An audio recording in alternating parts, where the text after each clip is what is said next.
satu pelaburan Go yang apa nama QM tu. So tadi Cikgu Rasha dah Ini sebut dah. pasal QM kan. Apa pendapat Ini Cikgu kau Rasha? kenapa tiba-tiba pun tanya soalan ni? So tadi Cikgu Rasha dah cakap pasal QM. Sebenarnya saya waktu tu nak cakap. Bila? Yelah Cikgu Saya Rasha tak sebut. cakap ialah pasal teknik. Tapi Ha, kan benda tu dia ada kaitan dengan pelaburan QM tu kan. kita tanya viewer, ada ke yang masuk dalam QM ni? Kalau ada mungkin Ada boleh tak? type dan kita ulas sedikit lah. Sebab itu luar daripada kita punya ni. Jadi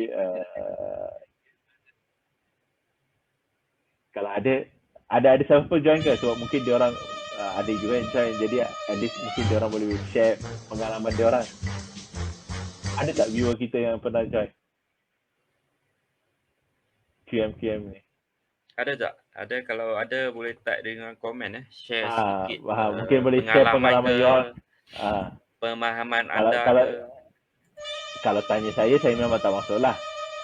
Saya Cakap tanya ni terus. sebab sekarang kan Go dikira apa di level kira rendah lah untuk tahun ni kan. So dia kira apa time yang bagus untuk mungkin nak invest physical Go ke. Dia okay, first kita kena tahu goal ni you nak invest ni untuk apa sebenarnya? Kira macam untuk apa tie inflation lah, how to say sebab Okay. kan walaupun Go in future harga dia tinggi, tapi actually kita untuk balance up the inflation lah, something like that kan. Itulah, kalau nak simpan emas sebab kita sebagai orang kata barang kemas ataupun kita punya minat ataupun kita just takut kemungkinan fiat money ini akan hilang daripada dunia atau akan ada masalah, dan by all means belilah gold, simpan. Okay, tapi macam individu macam kita ni, macam bank-bank Federal Reserve ataupun bank Russia ataupun mana-mana bank lah, dia orang punya tu sebenarnya gold adalah menjadi satu tanda aras ataupun dia punya orang kata sebagai satu ni, sebab gold reserve ni, sebab sebelum wujud apa tu fiat money, gold menjadi apa nak cakap saya tak pasti dia punya term yang betul lah, tapi gold yang menjadi sesuatu negara Value tu lah, kaya atau kita tidak, ukur value dia kekayaan ada, okay. kekayaan. Jadi semua lepas tu semua apa trade balance punya ni dia orang orang kata kontra dengan gold. Tapi lepas gold tu kan susah, berat, lepas tu hilang ataupun dia nak ni kawal apa semua. Jadi last kita come up with the fiat money. Jadi orang pakai paper, sekarang ni of course digital lah. Tapi yang pelaburan emas ni, dia sebenarnya you nak labur, you nak simpan invest, dia macam saham. You nak invest untuk long term, okay lah. Ataupun especially women ataupun girls, okay, dia orang suka simpan emas sebagai jewelry ataupun sebagai dia orang punya some kind of asset, by all means go ahead.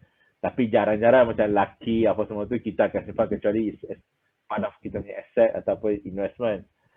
Cuma sekarang ni ada banyak case. Okay, bukan sekarang sebabnya case ni dah lama, dah 20-30 tahun pun pernah ada. Okay, siapa yang pernah dengar Geneva Gold, siapa yang pernah dengar apa tu tok belagak apa semua tu, when they come out first 4-5 years, okay, dia punya cerita dia lebih kurang sama je apa yang berlaku sekarang.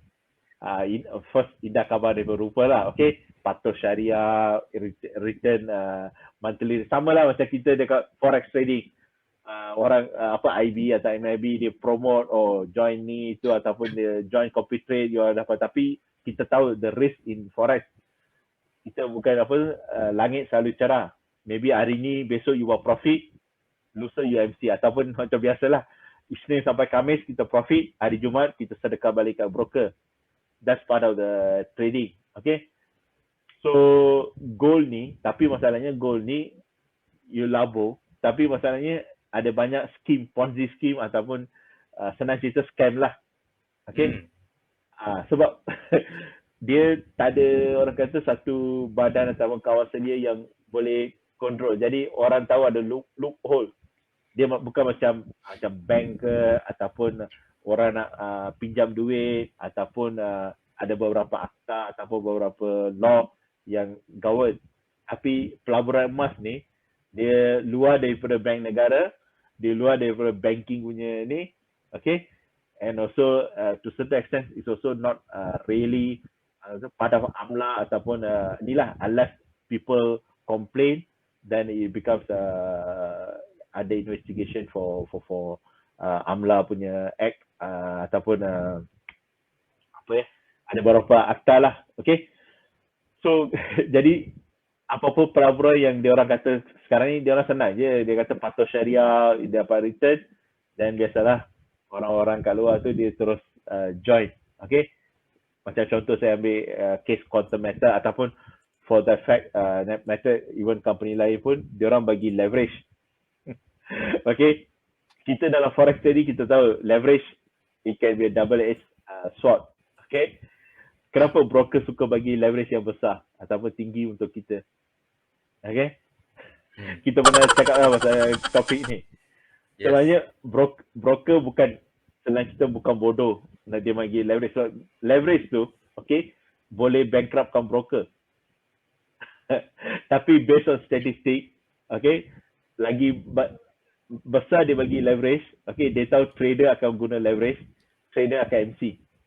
Less than 5%, okay, dia akan untung, okay. Tapi even kalau untung pun, broker dia ada dia punya risk management team, okay. Saya cakap pasal forex dulu, okay. Dia boleh macam, sebab tu dia ada certain level. Kalau you dah hit katakan 10,000 ataupun 20,000, dia boleh automatically tukar you punya leverage from 1,002 to let's say 1,200 ataupun 1,100. So masa tu you tengah floating negative, contohnya lah, okay, atau you tengah profit, you buka position, lepas tu dia boleh tukar leverage, then you terus stop out. Okay, so benda-benda tu ataupun dia spread dia widen you punya spread sikit je, ataupun adalah dia slippage, dia panggil slippage, okay. You punya account boleh MC, okay. So pelaburan emas ni pun lebih kurang sama, dia bagi leverage, okay, tapi dia ada banyak syarat, okay. First dia punya spread pun, siapa yang join ni, okay, spread macam contoh kita punya spread dekat gold berapa dalam, kalau kita ambil maybe dalam 40 32 atau 40 pips, okay. So tak sampai $1 lah, kalau kita tukar pun it's less than $1 punya difference, okay. Tapi kalau dekat quantum metal almost 3% ataupun boleh sampai ke 7%. Maknanya dia punya difference tu boleh sampai berapa dalam RM15, RM16 atau RM20. Maknanya harga belian dengan harga jualan tu. Okay, kalau katakan $1, kalau you convert pun baru $4 something. Tapi dia punya spread dekat ni boleh jadi RM12 atau RM15.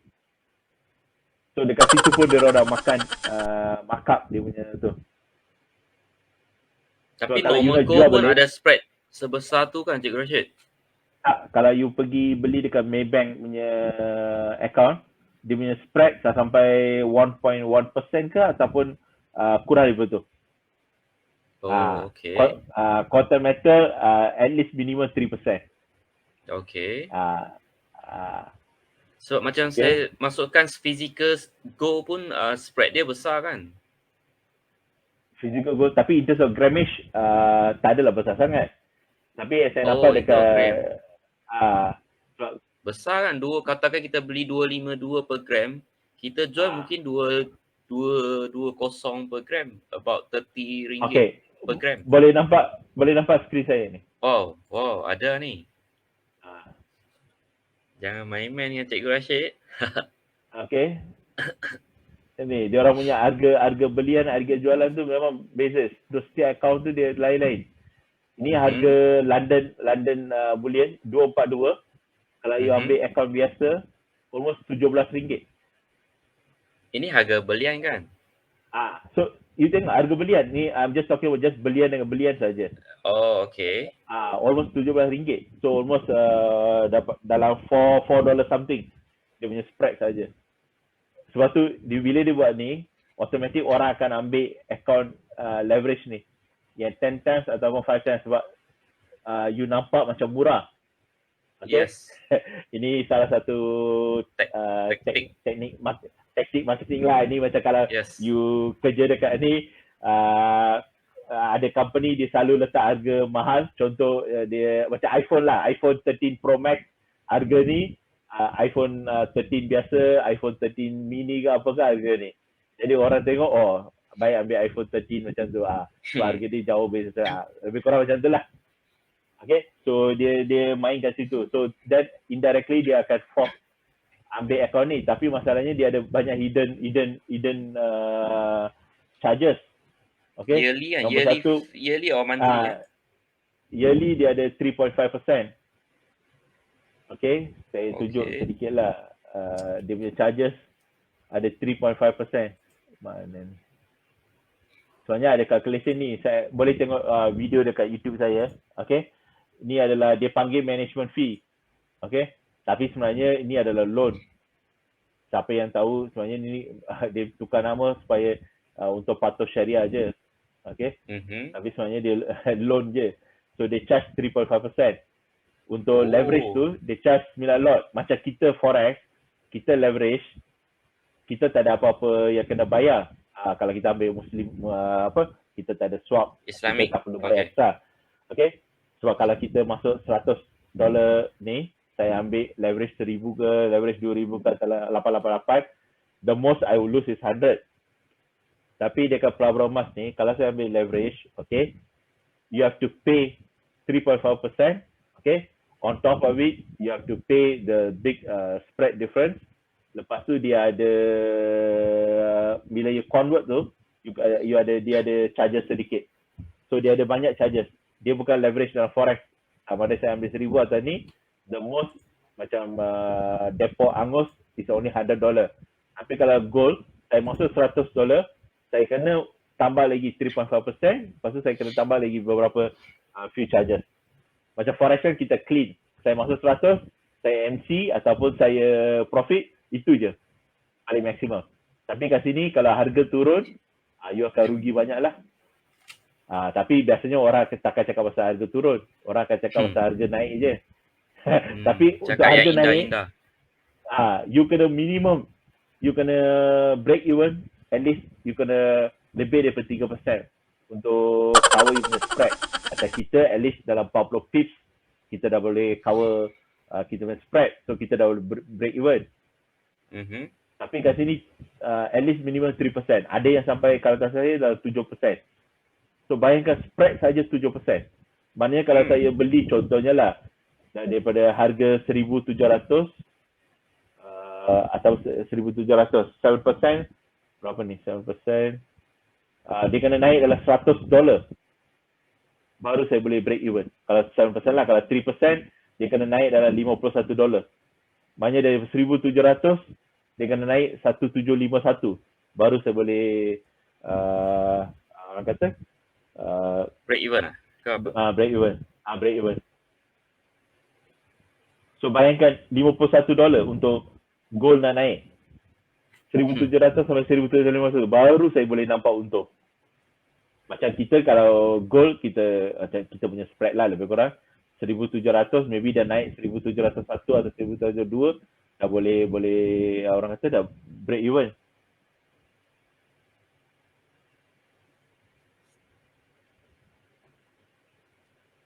So besar dia orang punya ni. Okay. So satu lagi banyaklah dia sebenarnya orang kata ini patuh syariah apa semua, tapi the moment you talk about leverage, okay, saya bukan kata leverage dalam forex lah, so leverage dalam forex ni lain sikit. So leverage dekat sini ni, especially bila dia suruh bayar and then you tak boleh bayar, and then you kena charge extra. Different dia, leverage ni kena bayar kan Cik Rashid? Yang leverage forex leverage tak, ni leverage forex tak ada apa. Okay, it's just a facility untuk ni. Tapi cuma yang ni leverage ni dia suruh bayar. And on top of it, dia tukar nama je lah, management fee. Okay. So kalau nak tahu lebih, boleh check ada satu video saya dah share dia punya calculation. Macam contoh, in one day, okay, kalau tak ada pergerakan harga, tak ada apa-apa beza harga, dia dah susut nilai almost 23%. Maknanya hari ini saya beli ada certain harga lah, whatever harga, whatever price, the next minute I'm already losing 23%. Ini kalau dalam satu hari tanpa apa-apa perubahan pada harga. Macam ni beli kereta contoh Mercedes 500,000, you sign on the loan agreement, then dia drop almost 100,000 lah. Maknanya dia jadi dalam 400,000 dalam satu hari. Lebih kurang macam tu lah contoh dia. Okay, not exact, tapi just I'm talking more of orang kata sebagai inilah contoh. Kalau you simpan dekat setahun sebab dia ada management fee ataupun dia ada interest, you punya ni harga dah turun. Ini harga sama je. Okay, harga belian katakan tak ada beza. Kalau saya beli, katakan saya pakai US dollar, saya beli dekat $1,700 per ounce. Okay, tahun depan pun 1,700. Tapi pasal saya kena bayar the spread difference and also the management fee, saya dah rugi 46% ataupun 47%. Maknanya almost separuh tanpa apa-apa perubahan harga. So kalau katakan 1,700 dia turun ke 1,600, lagilah dia punya ni almost rugi. Tapi kalau dari 1,700 dia naik, of course benda tu kira okey lah. Tapi kalau 1,700 pun dia kalau naik setakat $10, $20, it doesn't make any difference sebab dia still kena cover you punya interest.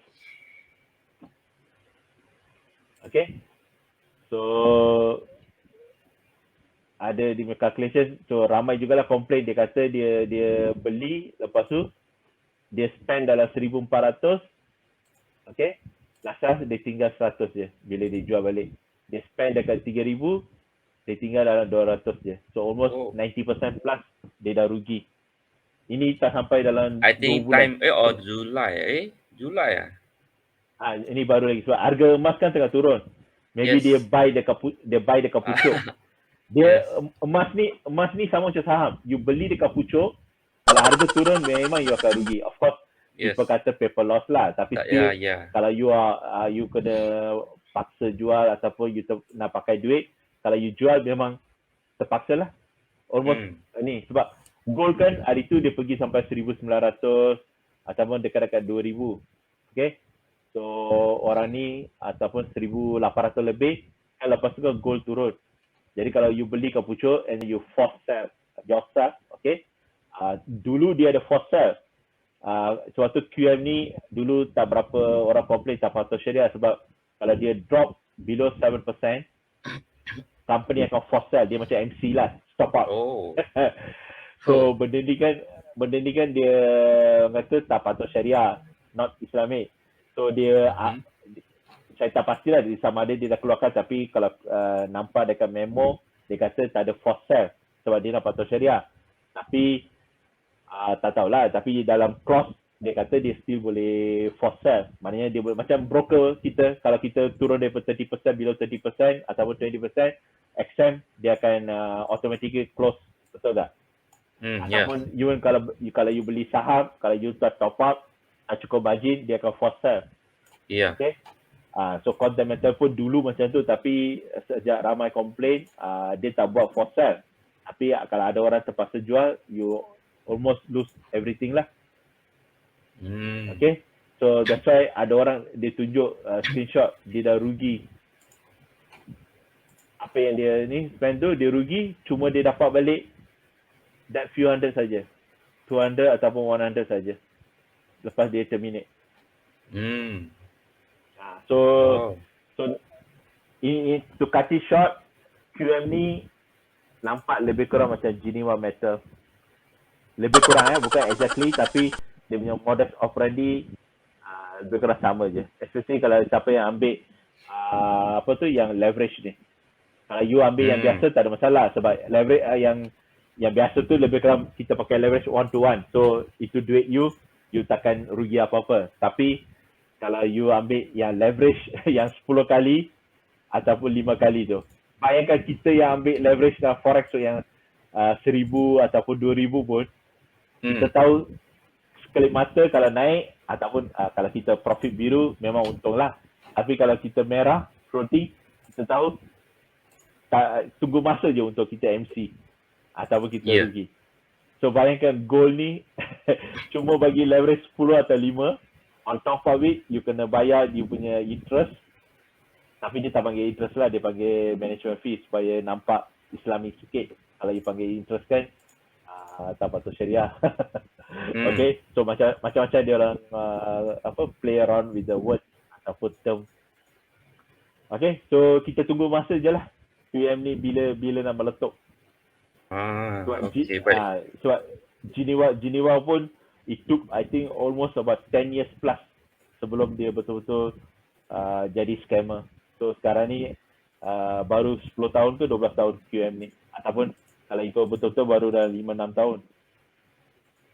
Okay. So dia orang, so siapa yang join tu, macam hari tu lah yang broker ASJ tu, siapa yang join awal mungkin 4-5 bulan boleh buat duit. Sekarang ni saya dengar ASJ pun dah kena delisted daripada MT5 lah. Ada balik. Got 1 week after kita live tu, the next week tu dia delisted. Tapi lepas tu ada balik. Ada balik. Yes. So dia orang masih ada masa sebab dia maknanya tak, dia actually dia orang buy time ni. Dia tak nak orang huru-hara. Betul. Dia benda-benda ni semua huru-hara je. Also taktik dia orang, because from ASJ now dia orang pindah ke broker baru. So kalau ASJ huru-hara, so yang baru tu tak boleh jalan lah. Betul. Sebenarnya saya nampak baruan dia try to take second, kumpul duit lah, second. This one itulah, is saya fast nampak money lah. More fast, akan hilang lagi cepat daripada ASJ. Itulah, saya nampak agent tu bila orang dah panik, dia cuba tukar nama pergi company something lah. Okay. Yes, something withdraw. Yes. Okay. Jadi orang tak nak masuk rasanya sebab dia masih takut. Jadi masih ada juga yang masuk. Itulah. Tapi mungkin dah tak seramai. Yes.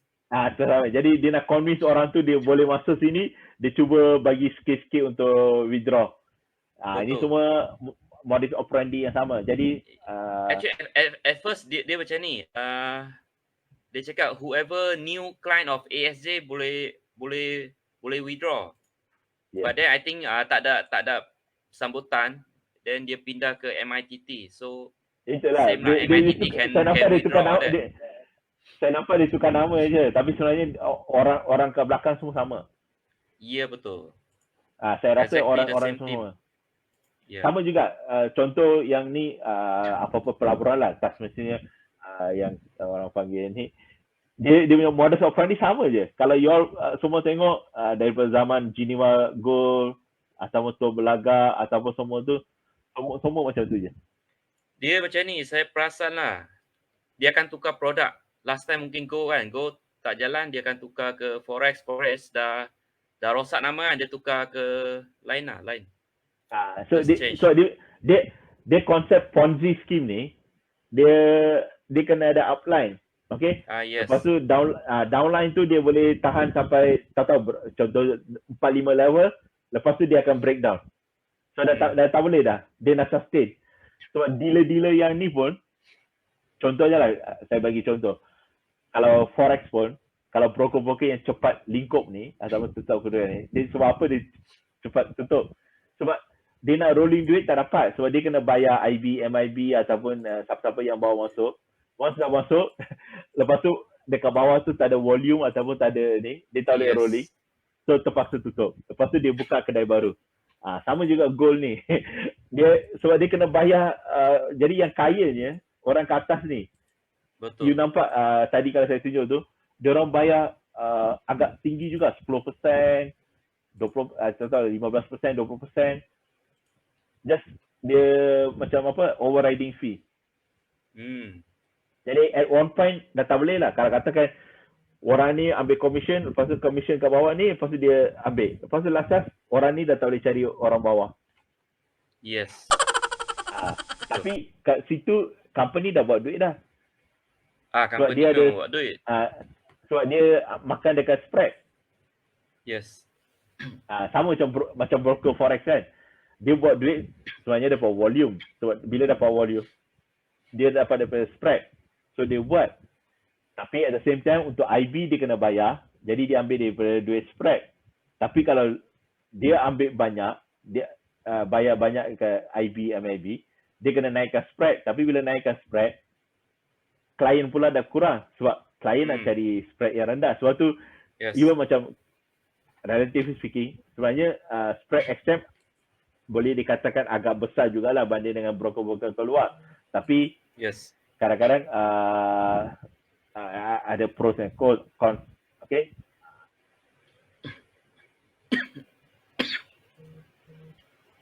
Okay, kita recommend apa? Okay. Sama lah, dia kata kawan ramai join tapi tak berani join. Okay? Kalau tanya saya, jangan join. Okay? Benda-benda ni, daripada you join, ambil kat situ, bayar 3.5%. Okay? Kalau you dah trade gold kat sini atau forex, dan continue kat sini. Sebab you tak perlu bayar management fee. You tahu you boleh ambil leverage. Okay? Leverage you tak perlu bayar apa-apa. Okay? Lepas tu, you tahu berapa you sanggup rugi. Contoh you masuk $100, itu je you akan rugi. Tapi sebelah sana, okay, kalau you masuk $100, nombor satu, spread dia tinggi. Okay? Kedua, you tak tahu sama ada dia orang akan bagi you jual atau tidak. Okay? Lepas tu, at least so far lah, broker yang XM ni ataupun beberapa broker kat Malaysia ni masih bertahan. Okay?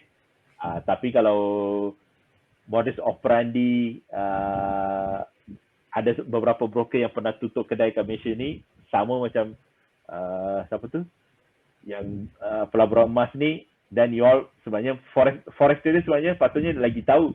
So kita dah biasa pasal leverage, kita dah biasa dengan spread, kita tahu permainan broker macam mana. Okay?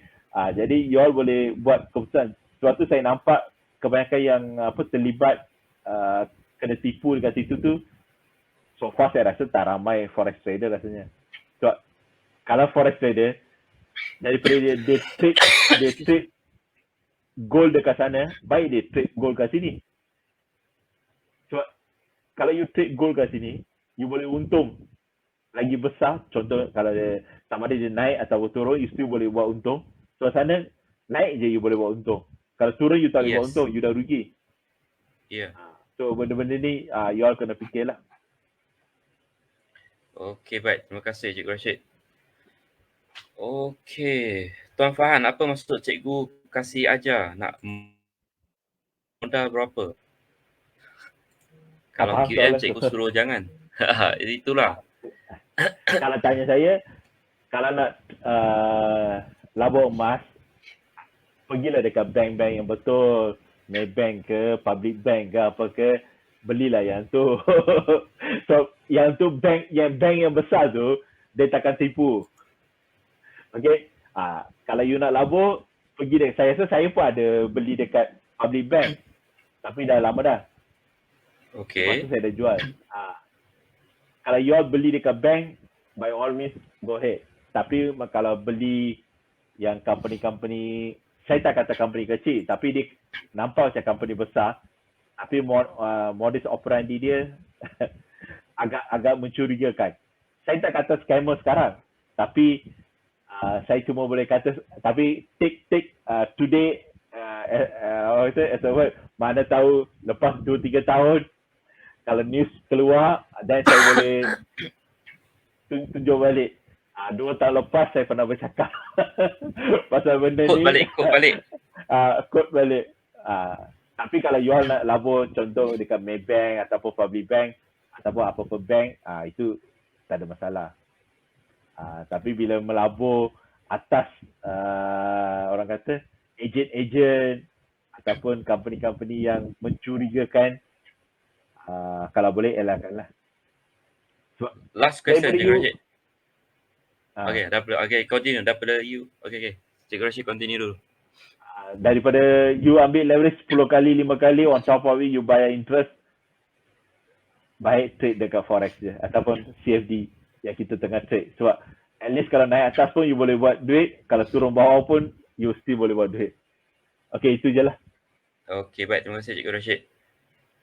Cikgu Rashid, kalau berbalik tak kalau kita ambil duit by physical gold untuk yalah macam saya cakap tu untuk atasi inflation Again, kita sebagai retail trader ataupun individual untuk kita, you dah simpan gold untuk apa? Okay, kalau zaman dulu, okay, kita ada perang, kita apa sebenarnya. Jadi gold tu menjadi last resort untuk kita ni.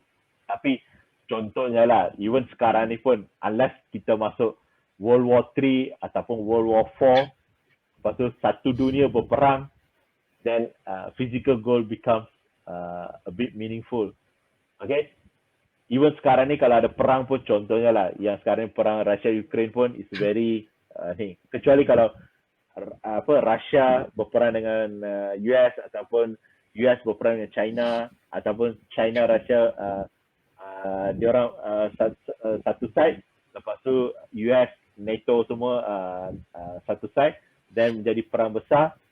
Even then you tak boleh buat dengan gold. So at that point gold tu you tak boleh nak tukar untuk beli beras, katakanlah kita betul-betul dalam darurat ke apa ke, you still cannot do that. Semua akan pegang gold, contohnya lah, semua pegang gold. At the end of the day, you need only food and security. Okay? Gold ni untuk biasa untuk institution ataupun untuk central bank, untuk negara pegang, supaya benda tu menjadi satu reserve. Kalau apa-apa berlaku, dia orang boleh guna. Tapi sebagai individual, kalau you nak simpan fizikal emas,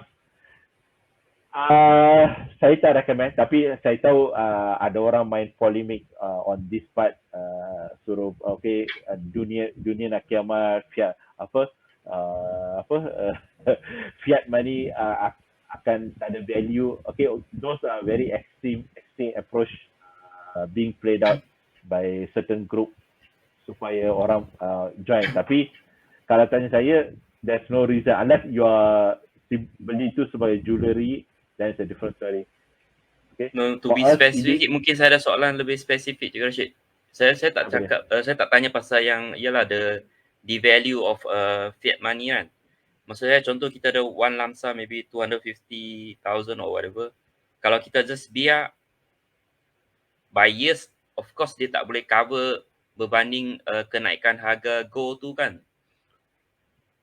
Again, maybe like now we buy 250, maybe can get 1 kilo, but in future it will be 400 or what, but that time it's 400 compared to kalau kita simpan dalam bank makan 1% or 3% per year until 10 years, I think cannot cover that amount, right? Okay, tapi kalau betul-betul you beli gold, sebenarnya gold nombor satu tak ada dividen ataupun tak ada interest didapat. Okay. Second, kalau amount tu quite large, you won't keep it at your home. Okay. You have to keep it as a safe ataupun vault. Okay. You still kena bayar juga. So in a way, sebab tu benda-benda ni biasa individual tak buat. Okay. That's why central bank ataupun diorang yang buat. Okay. Untuk kita nak okay, kalau tanya saya lah, I'm probably a bit optimistic on this part. Individual, there's kalau tanya saya lah, there's no reason for you to keep gold unless you want to keep it less than a kilo just for orang kata sebagai salah satu for the fun atau for the sake of it, then it's okay. Tapi untuk edge against inflation, untuk takut fiat money tak ada value, all those things. Even contoh kalau fiat money tak ada value pun, sekarang ni kita ada crypto coin, kita ada alternate coins, apa-apa coin, apa semua. There are so many digital means asset, okay, ataupun paper financial assets is around, okay, not necessarily gold, okay. Of course, gold historically ataupun traditionally ataupun culturally is part of kita punya ni lah, okay. Tapi untuk keep it, just I say, keep it as a part of the hedge against inflation apa semua tu is a bit meaningless for individual. Okay, baik. Terima kasih Cikgu Rashid. So, viewer kalau ada soalan boleh type di ruang komen ataupun permintaan. Untuk